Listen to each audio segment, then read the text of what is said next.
Ndũgamano ĩgiĩ igai rĩa mbeca cia kaunti kuma kũrĩ thirikari nene thiĩte na mbere na gwakĩrĩria, magavana makiuga tabarĩra nyingĩ cia kaunti nĩ ikwamĩte nĩ ũndũ wa kwaga kwamũkĩra mbeca ihinda-inĩ rĩrĩa rĩagĩrĩire. Ningependa kuomba Mheshimiwa ambaye ni CPA Mbadi, waziri wa National Treasury, ya kwamba tangu mwezi wa 7, mwezi wa 8 na sasa ni mwezi wa 9 hatujapata pesa kutoka kwa national government.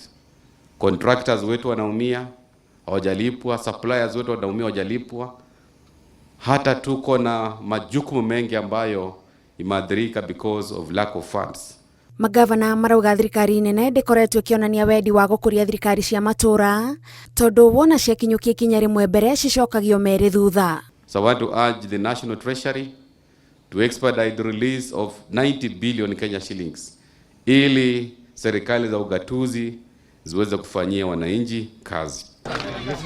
Gavana wa kaunti ya Kajiado Joseph Ole Lenku arauga ihinda nĩ ikinyu watho ũrũmĩrĩrwo handũ hao gũtũra mahana gatarĩ gwĩthaithanĩrĩra marethaithanĩrĩra nĩguo mbeca cikinye matũra-inĩ. Sheria imesema 15% inastahili kwenda kwa kaunti na hiyo 10% ingine kwa serikali kuu, na kwa hivyo sio mambo ya mazungumzo, kubembelezana, kuombana, ni mambo ya kufuata sheria.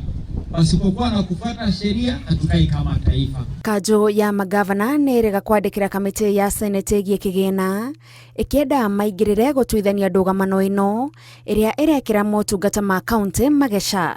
Handũ-inĩ ha Inooro TV, njĩtagwo Gathoni Wanjihia.